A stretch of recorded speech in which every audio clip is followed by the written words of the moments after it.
kami membaca sebuah kisah, yaitu kisah Anas bin Malik yang pernah sekali saja meninggalkan sholat subuh seumur hidupnya. Itu pun dalam kondisi yang sangat uzur, yaitu berperang. Tapi ketika Anas bin Malik mengingat momen itu, momen ketika Anas bin Malik meninggalkan sholat subuh tersebut, Anas tuh menangis tiada henti. Nah, kira-kira apa sih rahasianya sampai Anas bin Malik tuh ngerasa begitu sedih, merasa begitu kehilangan sholat subuhnya? Nah, pasti ada jawaban-jawaban, ada rahasia-rahasia yang tersingkap di balik sholat subuh ini. Pasti dahsyat banget. Dan insya Allah malam hari ini akan langsung dibahas oleh guru kita yang kita sayangi, yaitu Ustadz Abdul Somad. Baik, dan peraturan yang kedua saya sampaikan, siapkan buku catatan ya. Siapkan buku catatan. Kalau yang uzur boleh di tutup kamera, nggak masalah. Kalau yang tidak uzur, kalau bisa open cam. Siapin buku catatan, dapat ilmu dicatat, supaya bisa disampaikan ke yang lain. Baik, kita awali dengan ta'awuz dan basmalah. A'udzubillahi minasyaitonirrajim. Bismillahirrahmanirrahim. Rabbi zidni ilman warzuqni fahman. Oke, izin kami kondisikan terlebih dahulu. Guru kita insya Allah sudah berada di tengah-tengah kita. Baik. Assalamualaikum Ustadz. Waalaikumsalam warahmatullahi wabarakatuh. Sehat Ustadz, insya Allah. Alhamdulillah Bang Alvin beserta tim di Pontianak. Masya Allah. Baik, langsung saja Ustadz, supaya nggak molor waktunya dan banyak pembahasan yang bisa kita bahas bersama. Langsung saja kepada yang kami muliakan, Ustadz Abdul Somad, kami persilahkan. Bismillahirrahmanirrahim. Assalamualaikum warahmatullahi wabarakatuh. Alhamdulillah wassalatu wassalamu ala rasulillah wa ala alihi wa sahbihi wa man tabi'ahu wa mawalah. Bapak, Ibu, Abang, Adik, Kakak, sahabat hijrah bersama Ustadz Abdul Somad. Mudah-mudahan semuanya dimuliakan Allah subhanahu wa ta'ala. Amin ya rabbal alamin. Allahumma allimna ma yanfa'una. Ya Allah, ajarkan kepada kami ilmu yang bermanfaat. Wanfa'na bima 'allamtana, yang sudah Engkau ajarkan kepada kami, buat dia berguna, buat dunia kami, buat akhirat kami. Waj'alna minar rasyidin, jadikan kami orang yang berpikir lurus, berhati lurus, berkata lurus, berbuat lurus. Allahumma aftah qulubana, bukakan pintu hati kami. Wasrah sudurana, lapangkan hati kami. Waj'alna minal ladzina yastami'una al-qawla fayattabi'una ahsanah. Jadikan kami orang-orang yang mendengarkan ucapan yang baik, mengiringinya dengan amal yang baik. Allahumma faqihna fid din, dalamkan ilmu agama kami. Wa'allimna ta'wil, ajarkan kami pemahaman yang benar. Warzuqna fahmal mursalin, berikan kami pemahaman seperti yang Kau berikan kepada para nabi dan rasulmu, wali-walim. Yang sama-sama kita hormati Bang Alvin Firdaus beserta seluruh tim yang ada di Pontianak, yang ada di Riau. Semuanya insya Allah dimuliakan Allah subhanahu wa ta'ala. Amin ya rabbal alamin. Tema kita pada kali ini adalah tentang sholat subuh. Yang pertama, Allahumma barik li ummati fi bukuriha. Berikanlah berkah pada umatku ini di waktu yang paling pagi. Itu makna bukur. Jadi siapa yang bangunnya paling pagi, lebih awal, dialah yang lebih banyak dapat keberkahan. Maka kalau orang barat itu punya filosofi time is money, waktu adalah uang. Karena mereka menilai sesuatu itu materialistis, materi, duit, uang. Maka dalam Islam kita ingin setiap waktu ada berkahnya. Jadi secara rasional, orang-orang yang tidak Islam sekalipun sangat ingin bangun pagi. Di Asia Tenggara ini, negara yang paling awal bangun paginya, kata survei, Singapura. Bangun langsung beraktivitas. Baik yang tidak Islam maupun yang Islam. Bangun pagi. Kita sebagai orang beriman, orang muslim, pasti bangun pagi. Kenapa? Karena jangan sampai tidak sholat subuh. Jangan sampai ketinggalan sholat subuh. Maka dengan bangun pagi, ada salah seorang non-muslim tertarik dengan video Ustadz Somad ketika ada potongan yang dimasukkan ke Instagram, ke TikTok, ke YouTube, berawal dari keterpaksaan, lama-lama jadi kebiasaan, lama-lama jadi kebutuhan. Biasakan bangun pagi. Nah, itulah awal beliau tertarik. Akhirnya kami pun waktu COVID itu membuat kolaborasi video bersama. Saya tanya, apa yang buat abang kesan pertama kali? Saya yang terkesan pertama kali itu Ustadz Somad adalah video tentang sholat subuh. Nah, jadi menurut kita biasa-biasa aja bangun subuh itu. Tapi bagi saudara-saudara kita yang tidak seagama, ternyata bangun subuh itu berat. Berapa banyak orang kalau sudah di awal paginya kacau balau, terlambat bangun, tak sempat mandi, macet, moodnya rusak, berangkat terlambat sampai kantor. Akhirnya hari itu bad mood semuanya, kacau balau semuanya. Berawal dari awal harinya, paginya itu sudah kacau. Sedangkan kita bangun pagi, maka sempat pula mandi, ada terapi namanya terapi mandi subuh. Jadi ternyata bangun mandi subuh ini membuat semangat sehat. Jadi saya banyak berjalan ketemu dengan orang-orang tua yang sehat-sehat itu, saya suka nanya, berapa umur Bapak? 70, 80. Apa rahasia sehatnya? Rahasianya mandi subuh Pak Ustadz, bukan mandi pagi, mandi subuh. Jadi sebelum sholat subuh itu sudah mandi. Yang pertama keberkahan, yang kedua kesehatan badan. Bangun, mandi, fresh, segar. Setelah itu usahakan 1 jam sebelum azan subuh sudah bangun. Jadi kalau waktu Indonesia bagian barat, WIB, kami di Riau, azan subuhnya sekarang lebih kurang jam 5 kurang 10, maka kalau bisa jam 4 sudah bangun. Santri-santri di Ma'had Az-Zahra jam 4 sudah bangun. Bangun, sholat tahajud. Bangun, mandi, bersih, fresh, segar, sehat, harum. Mandi, setelah itu sholat sunat wudu. Habis itu sholat sunat taubat. Habis itu sholat sunat tahajud. Habis itu sholat sunat hajat. Habis itu sholat sunat witir. Nah, menunggu azan subuh berkumandang, maka zikir. Zikir utama 3. Istighfar. Astaghfirullahaladzim alladzi la ilaha illa huwal hayyul qayyum wa atubu ilaihi 100. Salawat. Allahumma salli ala Sayyidina Muhammad wa ala ali Sayyidina Muhammad 100. Tahlil. La ilaha illallah, la ilaha illallah, la ilaha illallah. Tak lama setelah itu, terdengarlah azan subuh.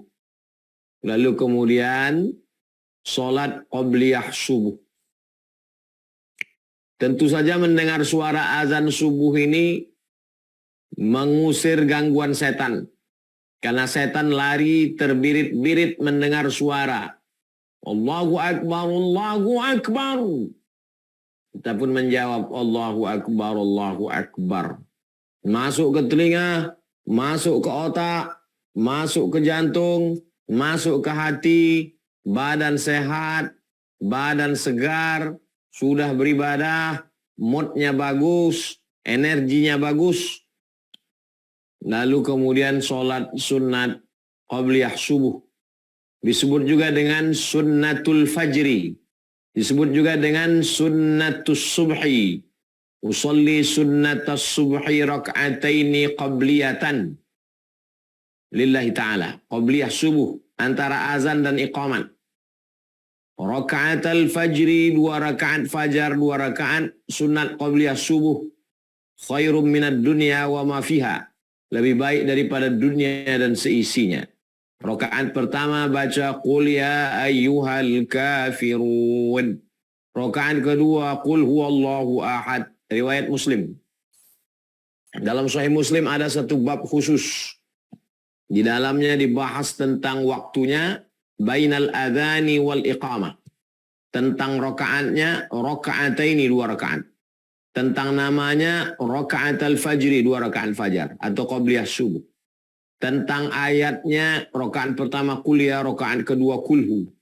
Tentang keutamaannya, khairum minad dunya wa ma fiha, lebih baik daripada dunia dan seisinya.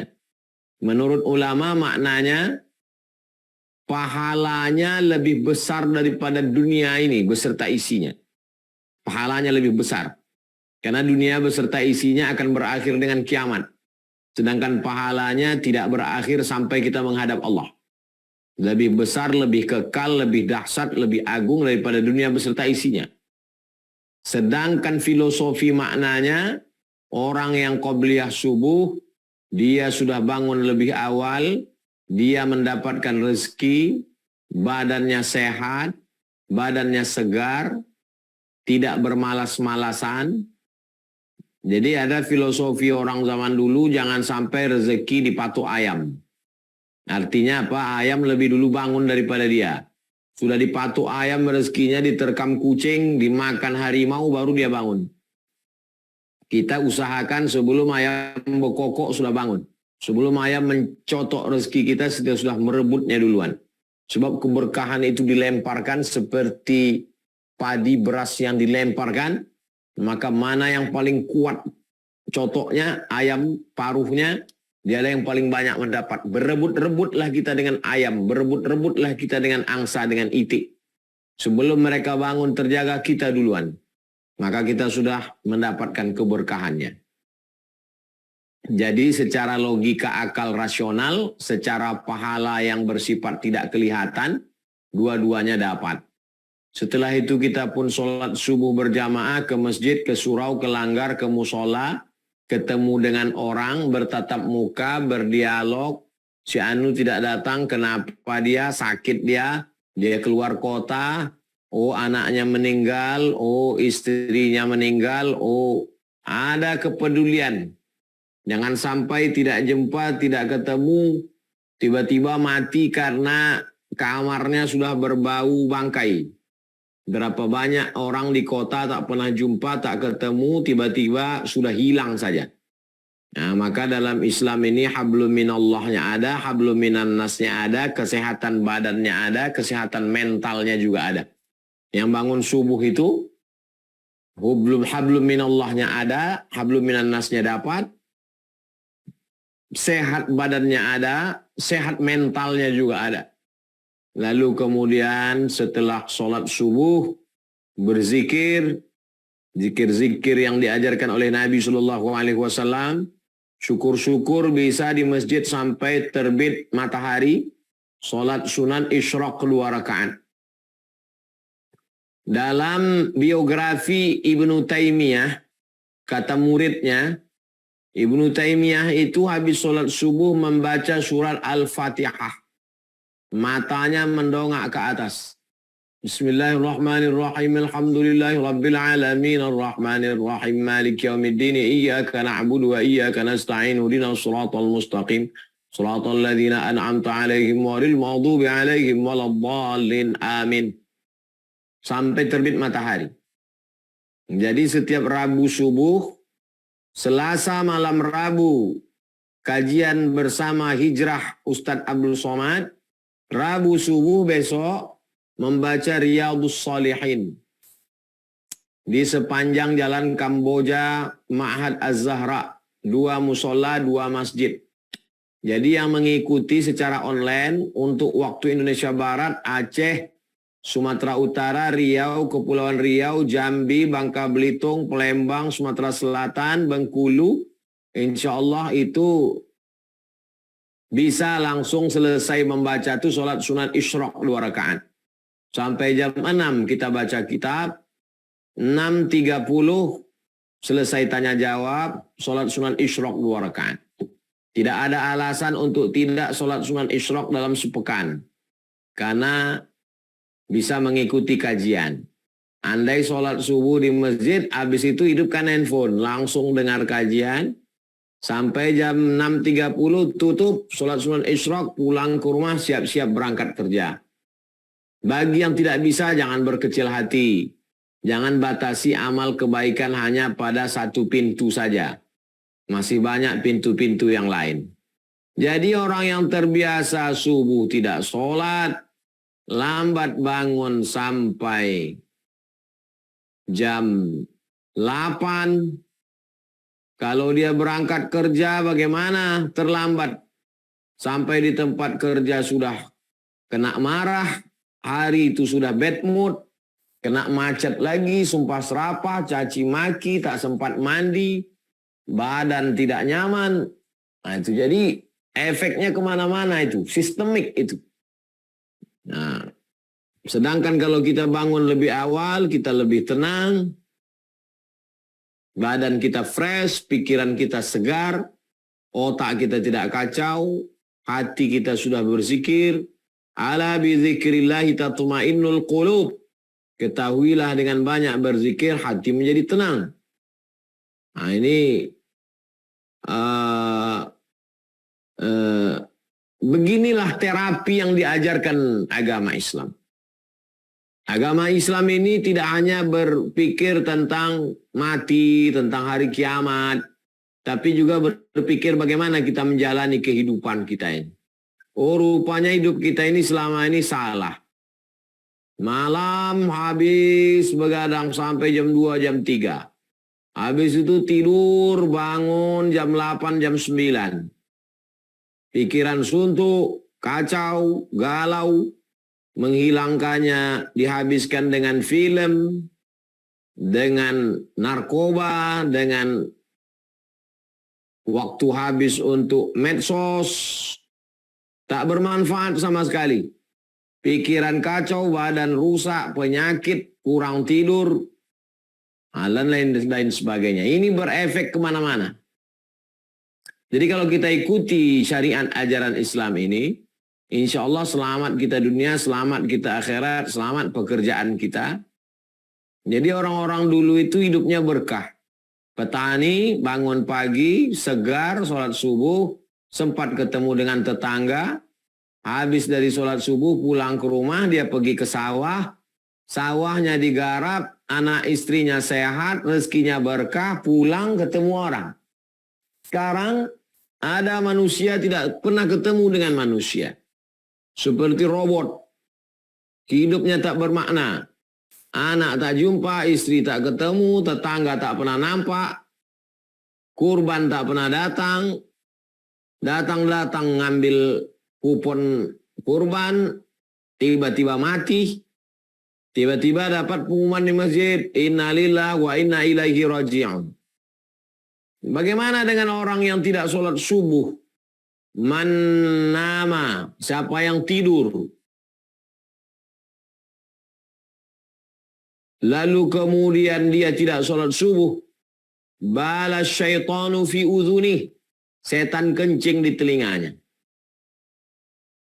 Makna setan kencing di telinganya dua. Yang pertama makna hakiki. Memang betul-betul kencing telinga.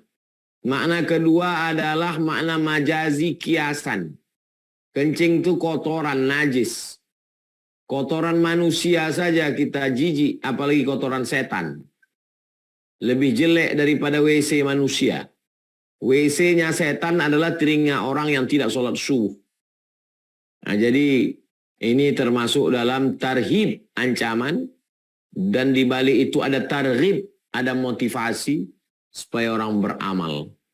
Santri-santri itu memang dimotivasi, ada yang membangunkan ustazah. Ustazah bangun pagi mengajar sampai sore, sampai malam. Jam 10 baru habis aktivitas kegiatan, baru tidur.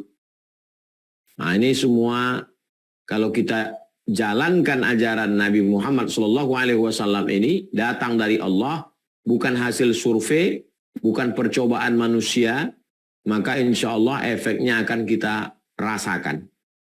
Saya pribadi setiap hari rutinitas bangun, mandi, sholat sunat wudhu, sholat sunat taubat, sholat sunat tahajud, habis itu berdoa, berzikir istighfar, habis itu sholawat, habis itu tahlil.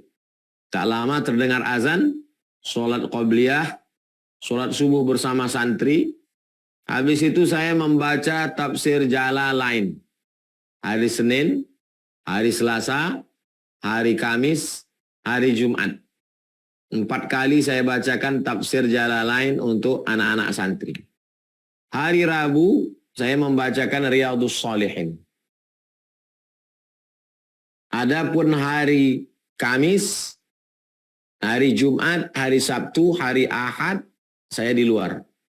Nah, ketika di luar juga setiap kajian subuh pasti ada di masjid-masjid. Andai tidak di masjid, di hotel bersama tim intern di daerah masing-masing. Karena saya keluar hari Kamis, Jumat, Sabtu, Ahad. Hari Jumat, Sabtu, Ahad, Senin. 4 hari saya di luar. Jadi waktu ini dipakai semuanya, dan subuh itu memang diusahakan. Kalau di luar ada pengajian, kalau saya di pondok membacakan Riyadhus Shalihin, kalau di pondok membacakan Jalalain, tafsir Jalalain, Imam Jalaluddin Al-Mahalli, Imam Jalaluddin As-Suyuti. Sedangkan kalau Rabu subuh, 4 kali Rabu di musola. Saya memang sengaja memilih subuh. Kenapa? Karena subuh itu otak fresh. Memori belum banyak terpakai. Pikiran lagi. Dan dulu pun waktu masih kuliah, saya kalau menghafal subuh. Kalau siang panas kepala saya. Kalau malam terasa otak ini udah penuh. Tak bisa menangkap lagi. Jadi menghafal-ngapal enaknya memang subuh. Apalagi kalau mau ujian, itu saya habis sholat subuh, jam 5, jam 6, jam 7, 2 jam itu mengulang terus. Nah, nanti masuk ke kelas jam 8, itu udah fresh hafalan-hafalan. Memang kebiasaan dari dulu. Dari sejak kuliah sampailah sekarang. Jadi apa yang kita lakukan hari ini itu adalah ajaran yang kita lanjutkan dari orang tua kita, dari guru-guru kita, sampailah ke anak cucu kita, sampai ke santri-santri, termasuklah Bapak Ibu yang ada di komunitas hijrah bersama Ustadz Abdul Somad. Orang tua saya memang dari dulu sampai meninggalnya memang terbiasa subuh, sebelum subuh. Bahkan ketika meninggal almarhumah ibu saya pun bangun dia malam. Sebagaimana saya tanya ke makcik saya yang menjaga, bagaimana malam itu? Karena waktu itu saya sedang di Pulau Madura. Katanya malam itu dia bangun jam 2, habis itu dia sholat tahajud, setelah itu dia sholat witir, habis itu dia berzikir, habis itu dia makan sahur. Habis makan sahur, karena hari Senin mau puasa. Habis makan sahur, menunggu mau sholat subuh, ditontonnya YouTube. Ditontonnya YouTube kau, ditontonnya YouTube-mu, kata makcik saya. Nah, habis itu pas mau menjelang sholat subuh, baru dia ke kamar mandi, ke toilet, sakit kepalanya. Lalu kemudian dibawa ke rumah sakit, meninggal. Nah, jadi memang kebiasaan dari dulu tidak pernah meninggalkan malam subuh, karena ini waktu mustajab dan sudah menjadi kebiasaan. Allah bisa karena biasa. Tak ada istilah tidur santai siang, nah, itu habis kita kena marah. Jadi di rumah pun dididik demikian, kemudian di sekolah pun di pesantren begitu, apalagi dulu waktu di pesantren, memang waktu itu belum ada lagi Komisi Perlindungan Anak. masih pakai batang sapu lagi dipukulkan ke lemari dari triplek. Bangun, bangun. Nah, sekarang tidak bisa kita main begitu lagi. Jadi 3 lingkungan. Yang pertama keluarga di rumah, yang kedua sekolah, yang ketiga pergaulan. Jadi kalau kebetulan pergaulan kita kongko-kongko sampai tengah malam, ngobrol tak tentu arah, tidurnya pun kacau balau, bangunnya lebih kacau lagi. Ya begitulah kita terus. Man sabba ala syai'in sabba alaih. Siapa yang terbiasa dari mudanya melakukan sesuatu sampai beruban kepalanya, itulah terus terbiasa. Tapi kalau udah terbiasa kita disiplin, tidur, jauh berjalan banyak dilihat, lama hidup banyak dirasa. Banyak saya ketemu orang-orang hebat. Itu banyak saya sekali ketemu tidurnya cepat. Ada satu jenderal, mohon maaf ya Ustadz, jangan Ustadz tersinggung. Saya jam 10 mesti tidur Pak Ustadz. Jadi kami habis pengajian Isya, bertamu ke rumah beliau, jam 10 kami cabut. Karena dia bilang, saya kalau udah lewat jam 10 ini nggak bisa tidur Pak Ustadz. Ayalah Pak. Rupanya dia tidur jam 10, 11, 12, 1, 2, 3. Jam 3 dia bangun. Biasanya Bapak, saya bangun jam 3. Habis itu saya ke meja kerja saya. Sholat tahajud, habis itu saya kerjakan menunggu azan subuh. Saya pernah ketemu pejabat begitu. Saya pernah ketemu bisnismen juga begitu. Saya pernah ketemu tentara begitu. Saya pernah ketemu polisi juga begitu. Nah, jadi memang manajemen waktu ini yang luar biasa. Jadi kalau ada orang yang santai-santai katanya menikmati hidup, sebenarnya tidak menikmati hidup. Itu adalah orang yang menghancurkan hidup. Jadi kalau kita melihat itu bule-bule itu Pak Ustadz, tidurnya siang. Itu waktu dia sedang liburan. Jadi bule yang kita lihat di sini wajahnya kacau balau, rambutnya tak tentu arah, pakaiannya sobek-sobek, itu dia sedang liburan. Kalau dia sedang di kota, di tempat tinggal dia, rambutnya rapi, pakai jas, pakai dasi, bangun pagi. Lalu saat liburan, dia ingin keluar dari rutinitas itu. Dia lepaskan semua, rambutnya nggak disisir, nggak gosok gigi, nggak mandi, pakaiannya sobek-sobek, busuk, tak dicuci. Itulah yang ditiru oleh orang kita. Padahal itu saat dia santai. Yang dalam setahun mungkin hanya 5 hari dia begitu. Selebihnya dia sangat disiplin, sangat on time di tempat kerja dia. Yang 5 harinya itulah yang kita ikut. Diikut oleh anak-anak muda kita. Tengok tuh, tak mandi, macam gembel, duitnya banyak. Padahal di kampung halaman dia sangat disiplin. Bangun awal hari, dan lain sebagainya. Nah, jadi terkait tentang sholat subuh ini tidak hanya sekedar ibadahnya. Kita tidak hanya cerita tentang masalah pahala, surga, neraka. Kalau bangun subuh dapat pahala, sholat masuk surga. Kalau kesiangan nggak sholat masuk neraka. Betul, itu tidak salah. Memang ada dalam ajaran Islam. Tapi kita mesti melihatnya lebih luas dari berbagai aspek. Aspek medisnya, aspek disiplinnya, aspek semangat kinerja beraktivitasnya, aspek semangat untuk membangun alam semesta. Bisa bayangkan kalau ada pegawai, dari mulai security, pegawai dinas, kantor, perusahaan, BUMN, terlambat datang, terlambat masuk kerja, etos kerjanya turun, semangatnya nggak ada, di tempat ruangan ngantuk. Apa yang terjadi? Tapi kalau bangun lebih awal, badannya sehat, semangatnya luar biasa, maka insya Allah negeri kita menjadi negeri yang baldatun thayyibatun wa rabbun ghafur. Kesehatannya, bangunlah jiwanya. Jiwanya udah bangun duluan.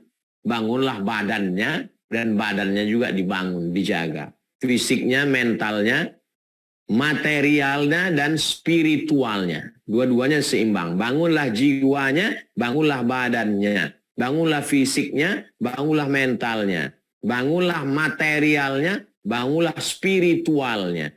Jadi dua-duanya dapat. Jadi bagi yang belum melakukan, coba malam ini langsung.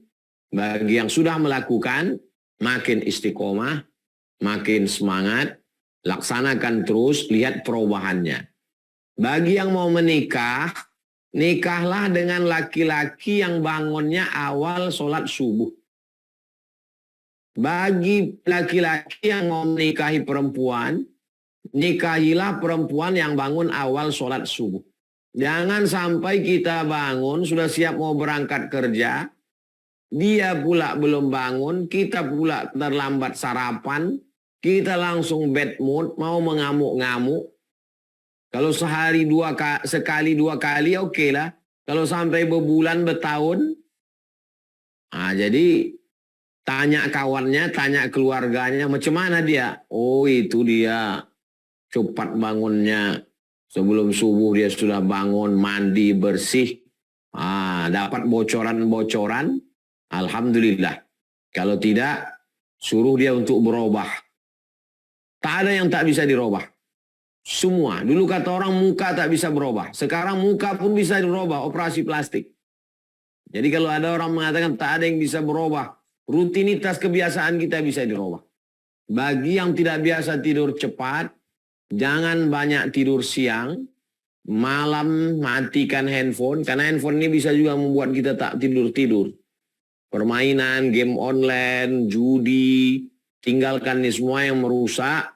Habis itu cepat tidur malam, lalu kemudian segera bangun lebih awal, ambil keberkahan-keberkahan, mandi. Ada satu penyakit untuk tidak bisa bangkit dari tempat tidur walaupun sudah bangun. Sampai 2 jam, mata berkedip-kedip tapi tak mau bangun. Penyakit psikologis. Orang Islam kalau sudah bangun pasti dia bangkit. Kenapa? Karena dia takut tidak ke masjid, dia takut hilang qobliyah, dia takut tidak bisa sholat sunat isyraq, sholat sunat duha. Jadi ada motivasi dari dalam. Begitu juga kita begitu bangun, langsung ke kamar mandi, langsung hidupkan keran, mandi langsung. Setelah mandi itu fresh, segar. Sholat, habis sholat berzikir, kekuatan mental, hubungan kita dengan Rasulullah dengan memperbanyak sholawat, berdoa kepada Allah supaya kerja kita berhasil. Kalau berhasil, maka kehidupan ini bukan sekedar yang di sini saja, tapi persiapan kita untuk yang lebih lama lagi. Di alam barzakh itu kita lebih lama daripada di alam dunia ini. Di alam dunia ini paling lama 63 tahun, 70, 80 udah jarang-jarang. Tapi di alam barzakh bisa jadi 100 tahun, bisa jadi 1000 tahun. Apa yang akan mengalir untuk kita? Jadi semangat bekerja dari awal hari itu mencari duit, mencari rezeki. Yang selanjutnya adalah untuk persiapan amal jariah setelah kita mati menghadap Allah Subhanahu wa Ta'ala. Lebih kurang biasa kita 20-40 materi. Saya kembalikan ke Bang Alvin Firdaus. Kita akan lanjutkan, kita kembangkan pada dialog. Terima kasih, berkah. Assalamualaikum warahmatullahi wabarakatuh. Waalaikumsalam warahmatullahi wabarakatuh. Masya Allah, tabarakallah. Alhamdulillah. Paling tidak ada 3 poin tadi ya. Pertama, Allahumma barik li ummati fi bukuriha, yaitu terkait keberkahan. Jadi sholat subuh ini Allah turunkan keberkahan karena di waktu pagi sekali, bukur. Kemudian yang kedua ada aspek kesehatan. Sholat di waktu pagi, udaranya juga, saya pernah membaca itu ada mengandung unsur yang tidak ada di waktu-waktu lain. Dan itu sangat baik untuk kesehatan. Kemudian yang ketiga itu berhubungan dengan etos kerja.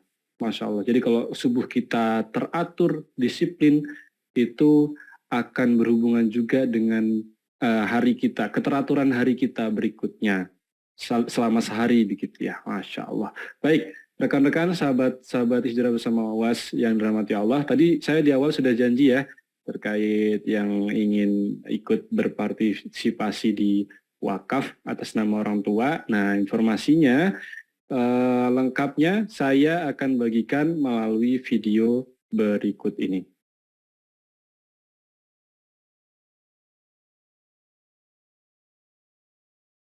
Assalamualaikum warahmatullahi wabarakatuh. Jamaah dimanapun berada, Bapak, Ibu, Abang, Kakak, Adik, sahabat hijrah bersama Ustadz Abdul Somad. Di belakang saya ini adalah asrama Ma'had Az-Zahra, tempat menghafal Al-Quran. Sekolah formalnya SMP, SMA, berijazah Dignas dan menghafal Quran. Tahun 1 sampai 3 hafal Quran, tahun ke-4 belajar baca kitab, tahun ke-5 praktek baca kitab, tahun ke-6 tamat SMA, life skill. Di belakang ini asrama sebanyak 4 lantai insya Allah. Sekarang siap lantai kedua, berarti lantai ketiga, lantai keempat. Satu lantai ini isinya 9 kamar. Jadi 4 lantai ini 36 kamar, isinya di dalam sekitar 20, berarti mampu menampung 720 santri insya Allah. Sengaja yang pertama kita bangun adalah kelas. Memanjang tanganah ini bangunannya ke ujung sana lebih kurang 500 meter. Mengajak kepada jamaah dimanapun berada, mari kita support, kita selesaikan pembangunan asrama Ma'had Az-Zahra.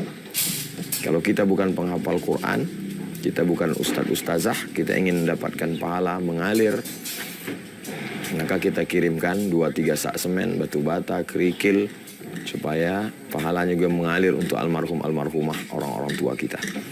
Ma'akal tafa'afnaita, makanan yang dimakan busuk, wa malabis tafa'ablaita, yang diberikan kepakaian lapuk, wa matasoddaq tafa'amdaita, yang disedekahkan, yang diwakafkan. Inilah bekal untuk hari esok insya Allah. Berkah selalu. Ini perkembangan terakhir. Siap 2 lantai. 2 lantai lagi ke atas. Lantai 3, lantai 4. Assalamualaikum warahmatullahi wabarakatuh. Baik, sahabat-sahabat yang ingin ikut kontribusi berwakaf atas nama pribadi atau atas nama orang tua, boleh klik link yang kami share di kolom chat, baik di YouTube, kemudian di TikTok, atau di Zoom. Nah, linknya kami tautkan di situ. Di save dulu, kemudian nanti bisa ikut berkontribusi. Tuliskan juga doa-doanya di sana. Nah, insya Allah setelah ini kita akan masuk sesi tanya jawab. Sebelum kita masuk ke para jamaah yang ada di Zoom atau di YouTube serta di TikTok, ada yang ingin saya tanyakan Ustadz terkait sholat subuh ini. Di Quran surat Al-Isra itu kan ini salah satu dalil sholat subuh Ustadz ya.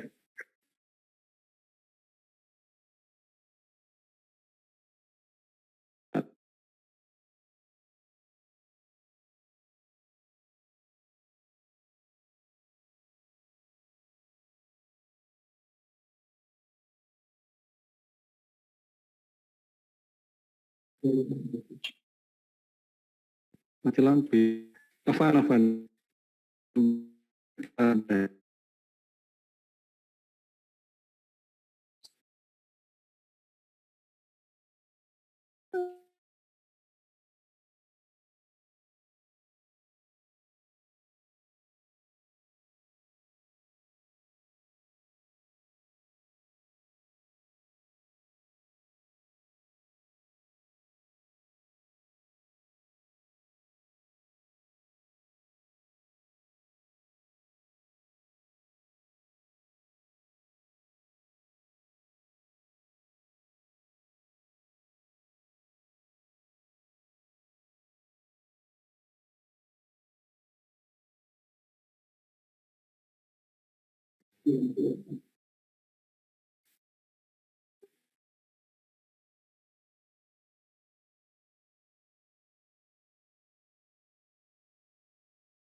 Merah sinyalnya.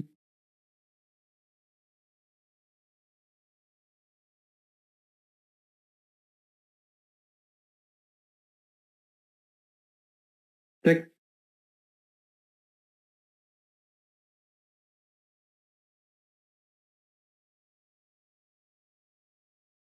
Baik, kami persilahkan saja langsung dari penanya yang ada di Zoom.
Kenapa?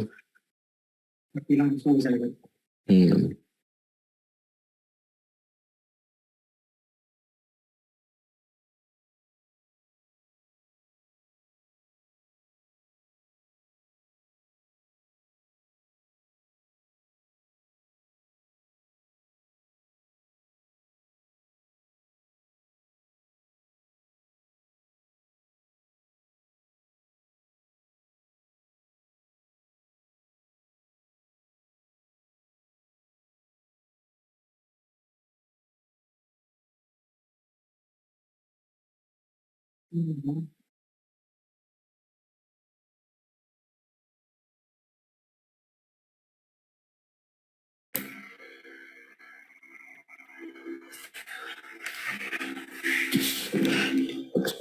Assalamualaikum Ustaz.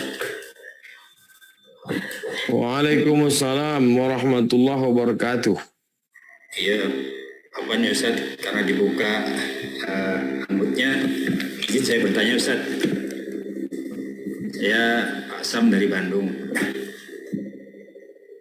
Saya pernah sholat asar Ustaz, ketika itu menjadi masbuk. Masbuknya rakaat kedua gitu kan. Tapi ketika imamnya salam, saya terlupa Ustaz, saya ikut salam gitu kan. Baru teringat setelah selesai berdoa. Artinya saya kurang 1 rakaat gitu Ustaz. Nah kondisi seperti ini harusnya seperti apa Ustaz ya, secara hukum Islam? Barangkali itu Ustaz. Jazakallah khair. Assalamualaikum warahmatullahi wabarakatuh. Waalaikumsalam warahmatullahi wabarakatuh. Nabi pernah sholat, lalu kemudian Nabi salam. Ditanya oleh sahabat, apakah turun wahyu ya Rasulullah? Karena rakaatnya kurang. Kata Nabi, tidak ada wahyu turun dan ini tidak musafir. Kata sahabat, rakaatnya kurang. Lalu Nabi menambah rakaat yang kurang itu. Jadi kalau kejadian seperti yang dialami Pak Sam dari Bandung, salam imam ikut salam. Lalu ingat, maka tambah saja berapa rakaat yang kurang itu. Allahu Akbar, ruku, i'tidal, sujud, duduk antara dua sujud, sujud, salam. Menambah rakaat yang tinggal. Tinggal dua rakaat. Tinggal satu rakaat salam. Begitu yang diajarkan Nabi Muhammad SAW. Jadi tidak diulang sholat full. Jadi kalau ada yang mengulang sholatnya full, sholatnya tetap sah. Tapi kalau mau diulang, yang ditambah hanya yang tertinggal saja. Demikian. Wallahu a'lam bishawab.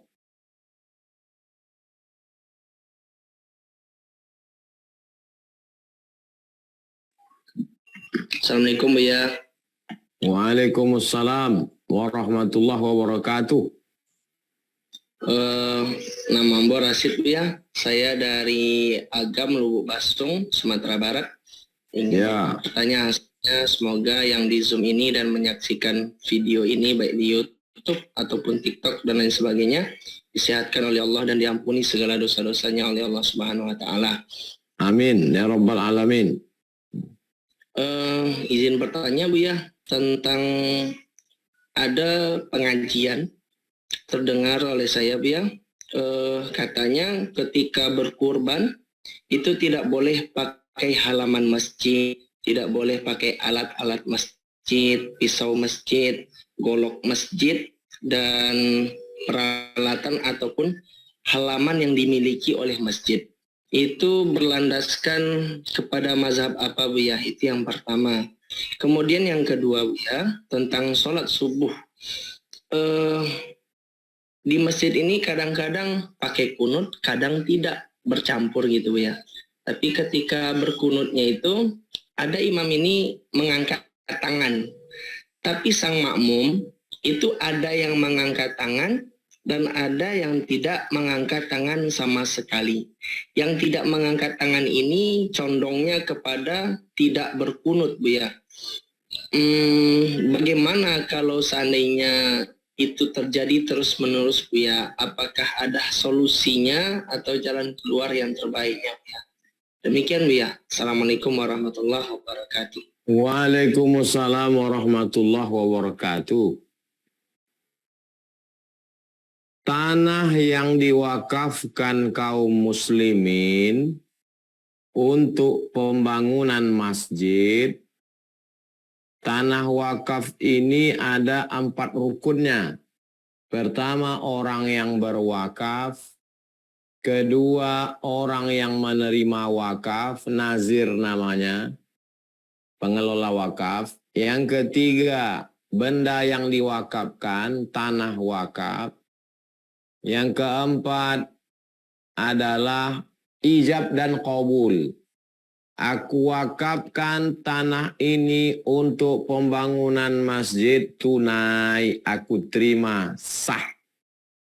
Maka tanah itu hanya untuk masjid saja. Itulah maka Ustadz tadi berceramah, jangan pakai tanah itu untuk nyembelih kurban. Karena tanah itu akadnya hanya untuk masjid.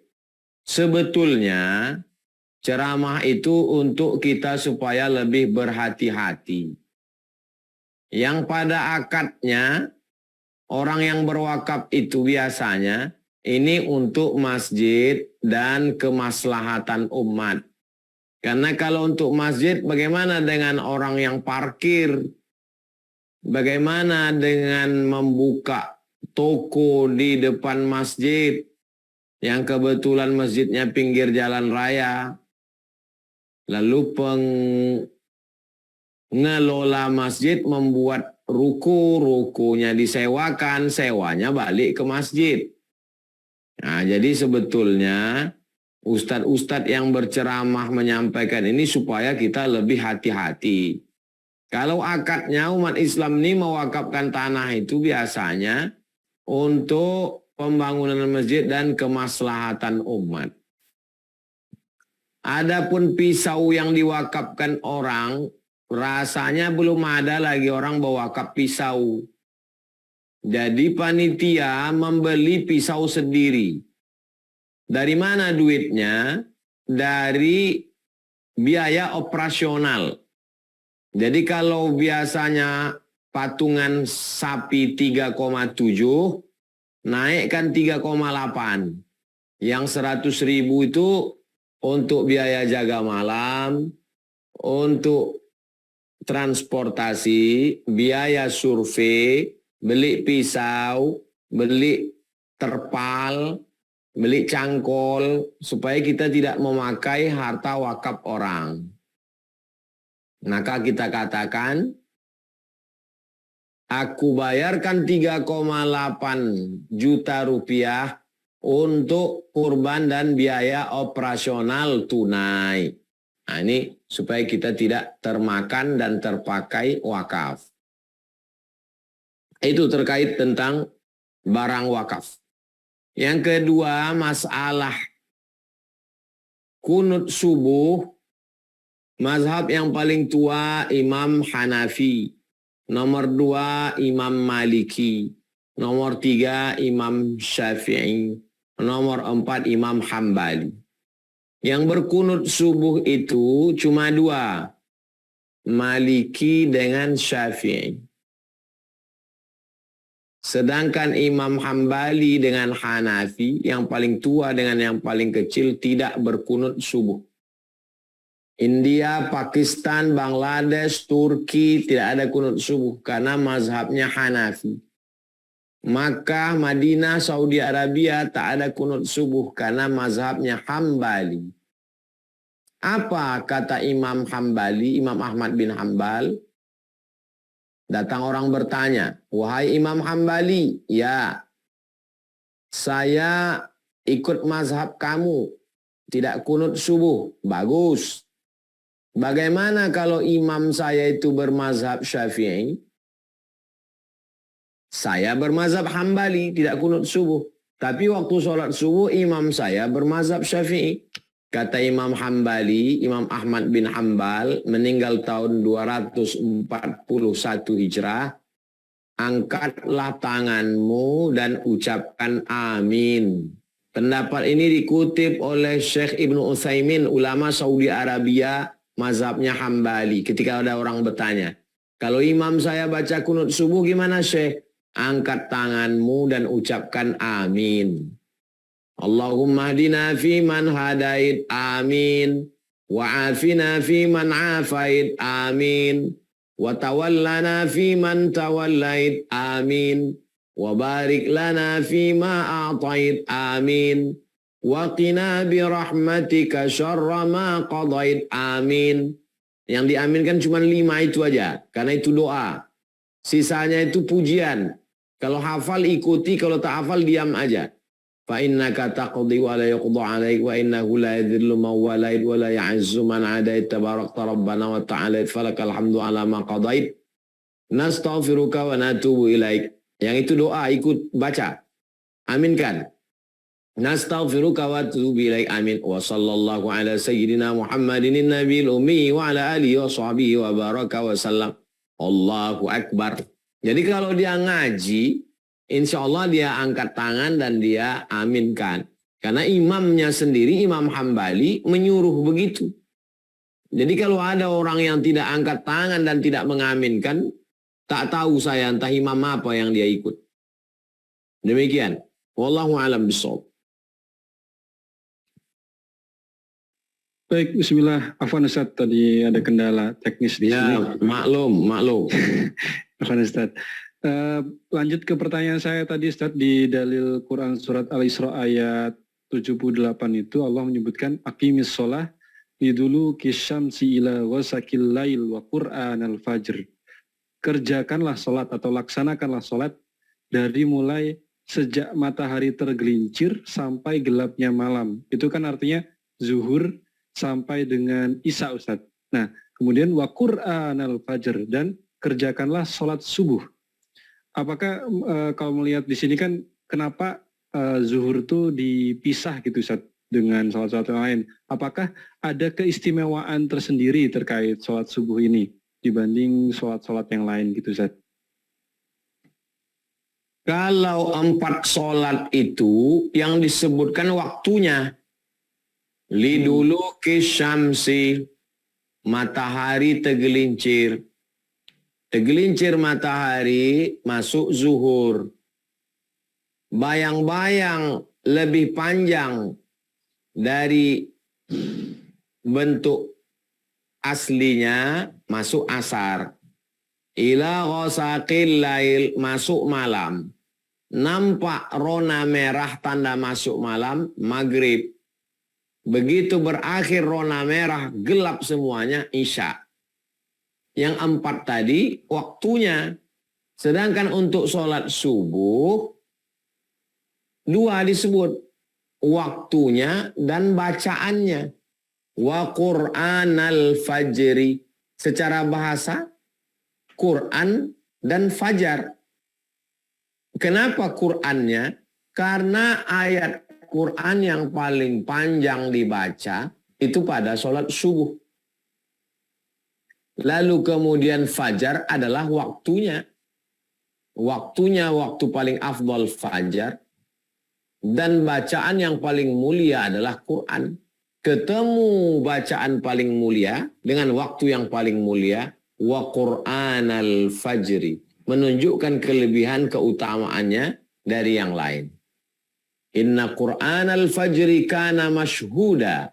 Sesungguhnya Quran fajar, Quran yang dibaca panjang pada waktu fajar, pada waktu subuh itu, mashhuda, dipersaksikan oleh para malaikat. Malaikat yang mana maksudnya? Malaikat yang menjaga di waktu malam, akan habis sip-sipannya, tugasnya, bertemu dengan malaikat yang akan jaga di waktu siang. Ketemunya mereka di sholat subuh. Dan kedua grup ini mempersaksikan bacaan sholat subuh itu. Jadi ada keutamaan yang dibaca Al-Quran, ada keutamaan waktu subuh, ada keutamaan yang menyaksikan, yaitu para malaikat. Inna Qur'an al-fajri kana mashhuda. Keutamaan-keutamaan ini biasanya diberikan Allah sesuai dengan hak prerogatif Allah. Ada manusia yang utama, nabi. Di antara nabi ada yang lebih utama, rasul. Di antara rasul ada yang lebih utama, ulul azmi. Ada belahan bumi yang utama, Baitul Maqdis. Ada yang lebih utama, Madinah. Ada yang lebih utama, Makkah al-Mukarramah. Malam ada yang utama, Ramadan. Ada yang lebih utama lagi 10 terakhir. Ada yang lebih utama lagi Lailatul Qadar. Nah, jadi memang ini cara Allah supaya kita bersaing mendapatkannya. Wa fi dzalika falyatanafasil mutanafisun. Maka bersainglah dalam hal itu. Fastabiqul khairat. Berlomba-lombalah untuk mendapatkan kebaikan-kebaikannya itu. Demikian Bang Alvin. Wallahu a'lam bishawab. Oke, ini ada pertanyaan bagus di Zoom. Kalau kita sudah terbiasa sholat qobliyah subuh, Ustaz, kemudian kita tertinggal, sholatnya telat gitu, Ustaz, apakah boleh kalau kita tidak sholat berjamaah di masjid, kita sholat qobliyah dulu, baru sholat subuh? Misalnya di Riau, jangan deh. waktu sholat subuhnya jam 5 kurang 10. Lalu habisnya sholat subuh jam 6 lewat 10. 6 lewat 20. Lalu terbangun jam 6. Misal bangun jam 6. Apakah langsung sholat subuh atau qobliyah subuh? Qobliyah subuh dulu.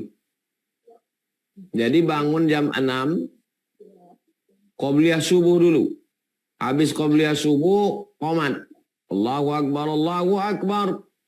Asyhadu an la ilaha illallah. Habis iqamat, baru sholat subuh.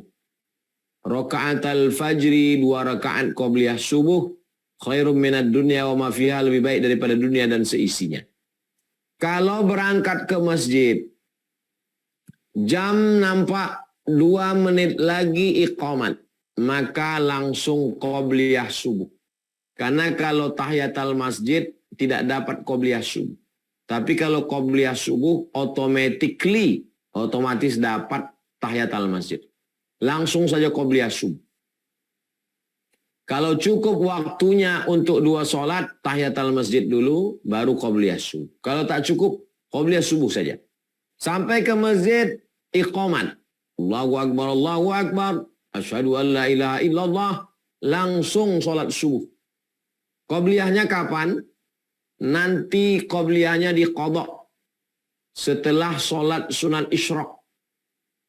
Sholat qobliyah diqadha. Di antara qobliyah yang diqadha Nabi adalah qobliyah subuh. Demikian Bang Alvin. Wallahu a'lam bishawab. Baik, terjawab. Alhamdulillah. Penanya berikutnya kami persilakan dari Ibu Mela Raika, Bandung. Mangga Ibu. Assalamualaikum warahmatullahi wabarakatuh, Ustaz. Waalaikumsalam warahmatullahi wabarakatuh. Bagaimana jika sebagai wanita kan sholatnya di rumah gitu, apakah kita juga dapat pahala dari sholat isyraq itu sendiri? Demikian Ustaz. Assalamualaikum warahmatullahi wabarakatuh. Waalaikumsalam warahmatullahi wabarakatuh. Man shalla subha fi jama'atin. Siapa yang sholat subuh berjamaah. Summa qa'ada yadhkurullah. Duduk berzikir mengingat Allah. Hatta tatlu'ash syamsu. Sampai terbit matahari. Summa yusalli rak'ataini. Sholat sunat 2 rakaat. Kanat lahu ka'ajri hajjatin wa umrah. Dapat pahala seperti haji dan umrah. Tamah. Sempurna. Di mana dilaksanakan sholat subuh ini? Di masjid. Adakah pendapat mazhab yang mengatakan perempuan boleh iktikaf di rumah? Ada. Pendapat mazhab Hanafi. Iktikaf itu di masjid. Tapi ada satu pendapat dalam mazhab Hanafi, boleh beriktikaf di musalla al-bait. Musalla al-bait, satu pojok ruangan di rumah yang biasa dipakai untuk sholat. Biasanya sholatnya di sini. Maka itu namanya musalla al-bait. Jadi bagi yang darurat sekali, tidak bisa sama sekali karena anak kecil, karena tidak suami di luar kota, tidak bisa keluar, dia sholat di musalla al-bait. Kalau Ramadan dianggap dapat iktikaf, kalau sholat subuh, sholat sunat, sholat subuhnya berjamaah. Berjamaah sama siapa dia? Sama anaknya. Suami laki-laki sholatnya di masjid. Kalau ada suami ikut ke masjid. Kalau tak ada sholat sama anak, sama siapa yang ada kawan di rumah, di musalla al-bait. Hanya berlaku bagi perempuan saja menurut mazhab Hanafi. Sedangkan laki-laki tetap di masjid. Berlaku untuk iktikaf Ramadan dan juga untuk sholat sunat isyraq bagi yang darurat tingkat tinggi karena satu dan lain hal. Demikian, wallahu a'lam bishawab. Baik, penanya berikutnya atas nama Bapak Sofyan Hakim dari Pringsewu, Lampung nih ya. Silakan Bapak.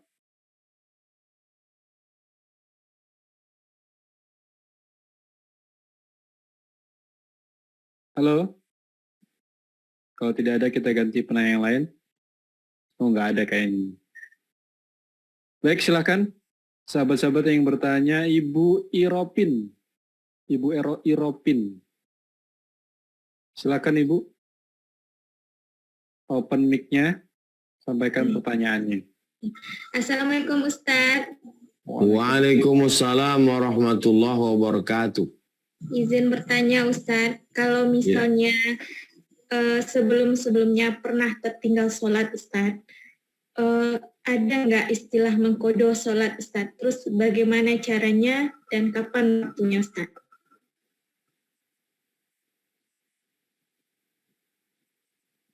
La kafarata laha illa dzalik. Tidak ada yang bisa menebus solat itu kecuali solat. Tidak bisa ditebus dengan haji. Tidak bisa ditebus dengan sodakoh. Tidak bisa ditebus dengan istighfar. Tidak bisa ditebus dengan taubat nasuha. Wajib diganti dengan solat. Sepakat 4 mazhab.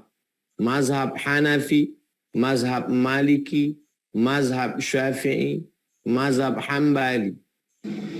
Tulisan lengkap tentang ini ditulis oleh Ustadz Sarwan. Tulis di Google, Qadha Salat Ustadz Sarwan. Qadha Salat Ustadz Sarwan. Qadha Salat Ustadz Sarwan. Dalilnya lengkap. Rumah Fikih Indonesia. Bahwa salat wajib diqadha. Cara mengqadhanya, selesai salat fardu, dia laksanakan 1 salat. Habis subuh besok, pulang ke rumah, atau pas iktikaf, habis salat sunat isyraq, 2 rakaat, qadha. Bagi yang pakai usolli fardhu subhi raka'ataini qada'an. Qadha lillahi ta'ala. Habis zuhur, qadha 1 saja. Jangan diqadha banyak-banyak sampai 100, habis itu tak qadha lagi. Semangat berapi-api menggebu, habis itu kehilangan semangat. Nah, jadi qadha itu teknisnya habis sholat fardu qadha sekali. Selama yang ditinggalkan. Bagi yang belum meninggalkan, jangan tinggalkan sholat.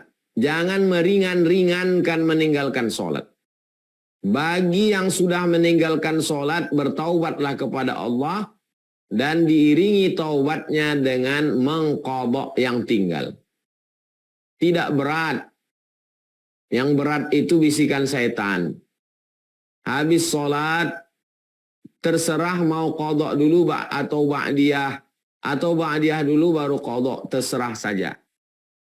Kalau mati sebelum qadhanya lunas, maka ahli warisnya tidak diperintahkan untuk mengqadhakan orang tuanya. Maka kalau mati dia sebelum lunas, mudah-mudahan Allah mengampuni segala dosa-dosanya. Beda sama puasa. Kalau puasa, mati sebelum lunas, maka ahli warisnya tetap mengqadhakan untuk yang meninggal.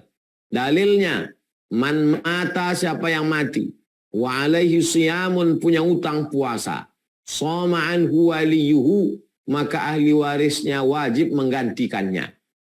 Maka kalau ada catatan orang tua, kita bagikan ke saudara-saudara, qadhakan. Kalau tidak ada, maka la yukallifullahu nafsan illa wus'aha. Allah tidak membebani manusia lebih dari kemampuannya. Demikian, wallahu a'lam bishawab.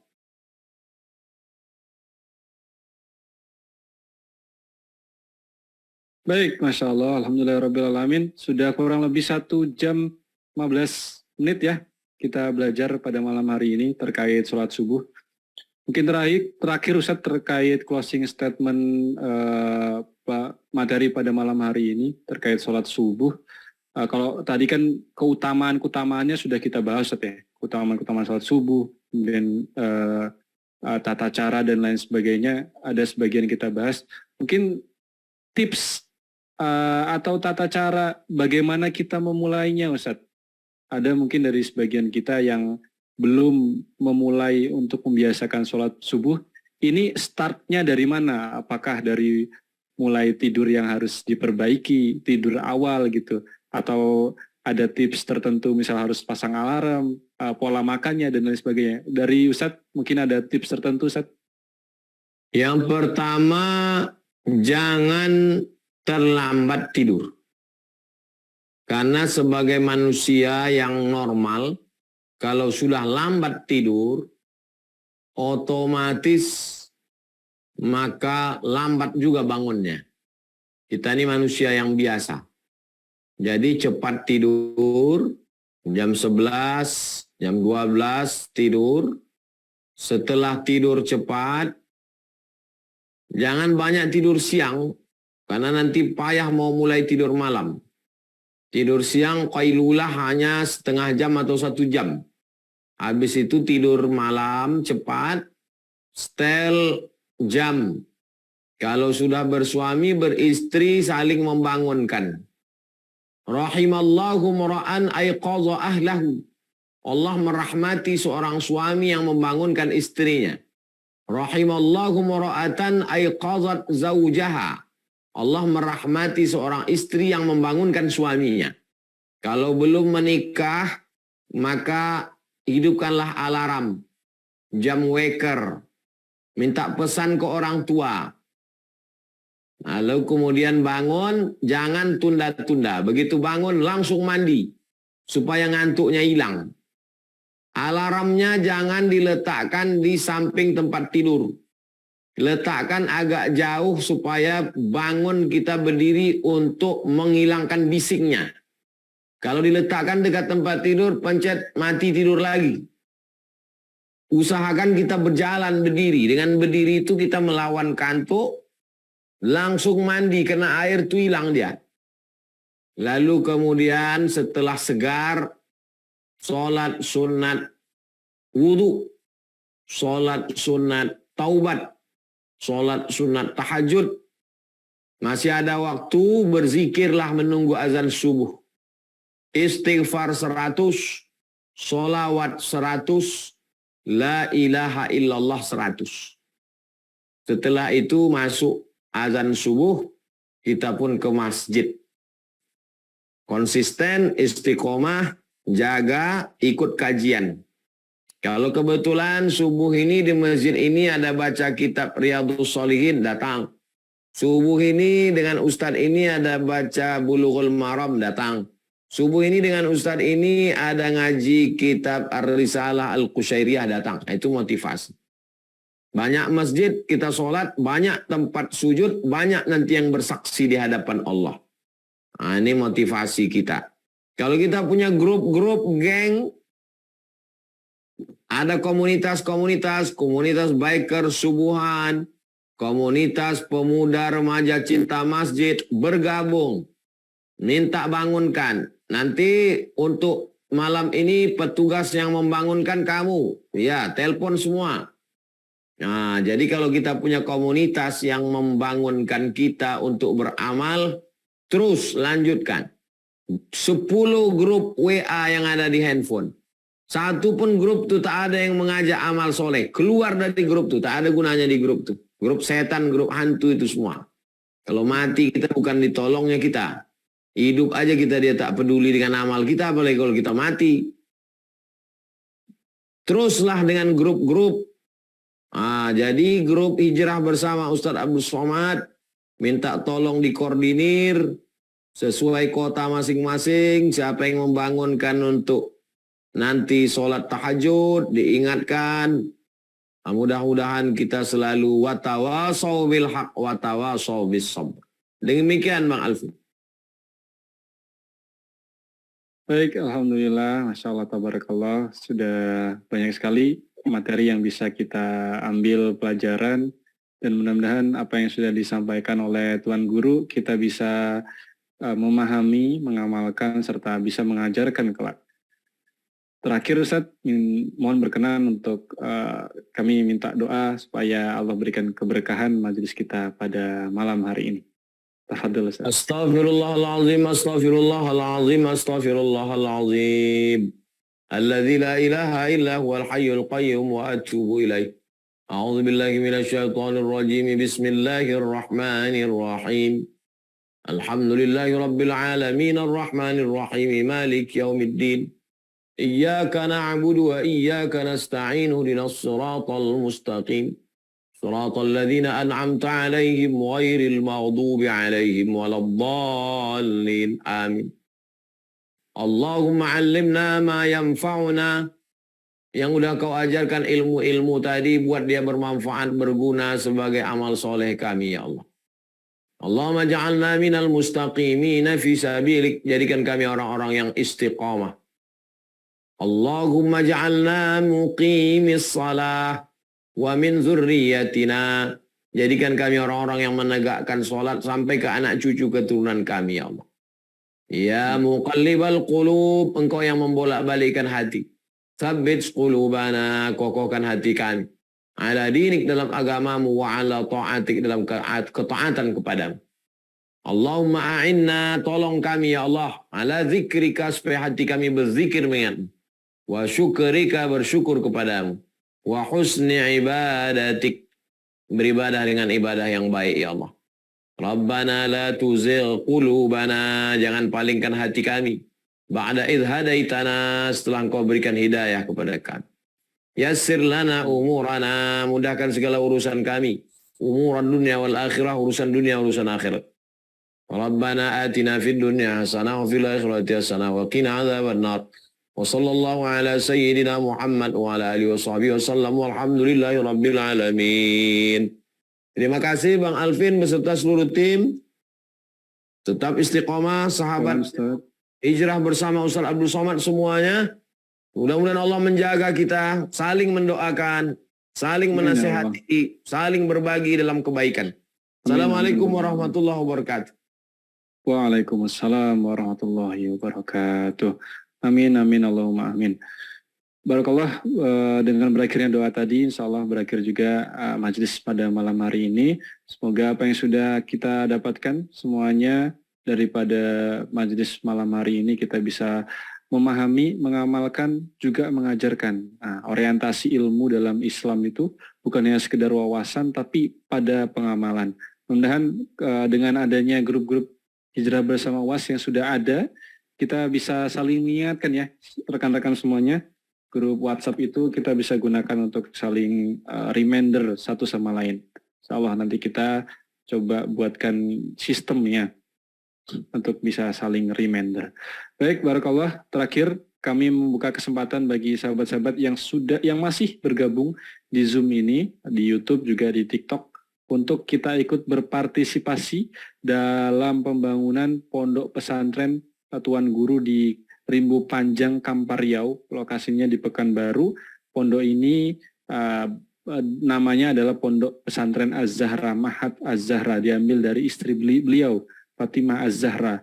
Silahkan bagi yang ingin kontribusi, bisa langsung klik di dukung.sidak.id/uas. Nah, sebentar. Linknya bisa diambil di kolom chat, kami bagikan ya. Oke. Bagi yang ingin ikut kontribusi, mengabadikan hartanya di jalan Allah, kita support guru kita dalam rangka membangun peradaban Quran, langsung saja klik link yang sudah kami bagikan. Wakaf atas nama orang tua, bangun Pondok Pesantren Az-Zahra. Klik link yang kami bagikan di kolom chat. Di TikTok juga ada, di link bio. Juga ada di YouTube, di kolom komentar. Begitu, sahabat-sahabat semuanya. Mudah-mudahan yang ikut berwakaf, yang ikut bersodakoh, baik atas nama dirinya sendiri atau atas nama orang tuanya, Allah terima, Allah ganjar dengan pahala terbaik. Dan semoga dengan wasilah berwakaf ini, Allah ampunkan dosa-dosa, Allah berikan keberkahan bagi hartanya yang tersisa. Amin, Allahumma amin.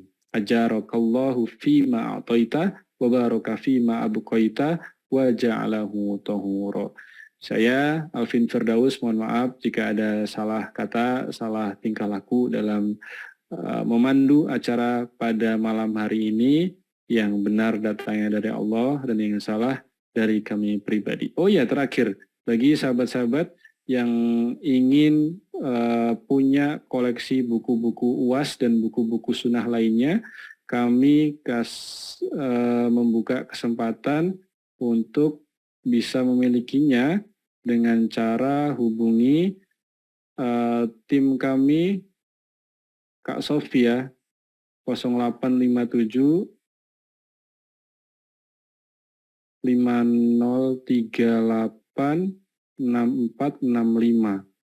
Soalnya buku-buku fikih seperti fikih Sulaiman Rasyid dan fikih-fikih Sirah Nabawiyah lain atau fikih-fikih sholat ada di sana.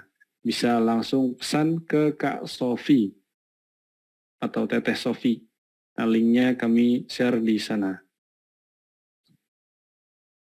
Pesan buku Islam. Baik, demikian. Mudah-mudahan ada manfaatnya. Kita akhiri sama-sama dengan lafaz hamdalah. Alhamdulillahirabbil alamin. Doa kafaratul majlis. Subhanakallahumma wa bihamdika asyhadu an la ilaha illa anta astaghfiruka wa atubu ilaik. Terima kasih. Sampai jumpa di pekan berikutnya semuanya di hari Selasa depan di jam yang sama dengan tema yang insya Allah berbeda dan dengan guru yang sama yaitu guru kita Tuan Guru Ustadz Abdul Somad. IG siapa nih? IG kita Hijrah Bersama UAS. Oke, Hijrah Bersama UAS ya. Kalau IG saya Alvin Firdaus, _Fin Firdaus. Nah, siapa tahu bisa silaturahmi. Baik, barakallah. Mudah-mudahan ada manfaat. Kalau tidak ada pertanyaan, kami akhiri. Ada yang ingin bertanya mungkin? Syukran kasiran, jazakumullah khairan kasir.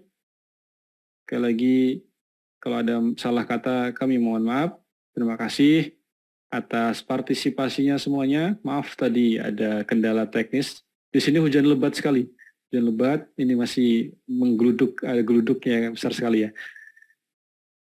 Oh, WhatsApp ya? Mau masuk grup WhatsApp?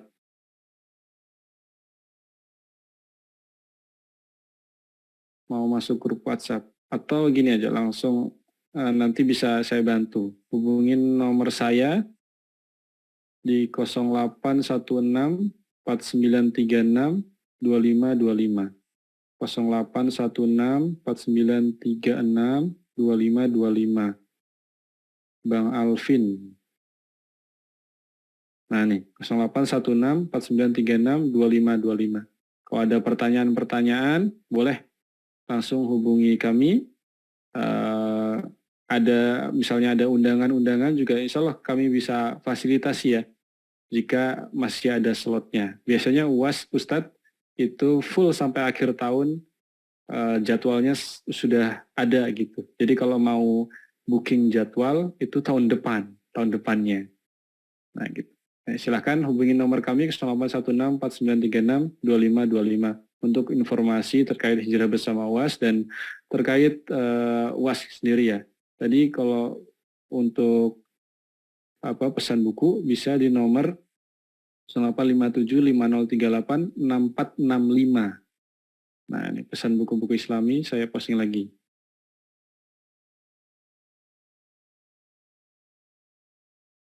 Nah, ya. Terima kasih. Semoga ada manfaatnya. Jauh di mata namun dekat dalam doa, istiqomah sampai jannah. Semoga bisa jumpa lagi di pekan berikutnya. Kita tadi udah tutup dengan doa kafaratul majlis belum? Kita sekali lagi lah ya. Kita tutup dengan doa kafaratul majlis. Subhanakallahumma wa bihamdika asyhadu an la ilaha illa anta astaghfiruka wa atubu ilaik. Assalamualaikum warahmatullahi wabarakatuh.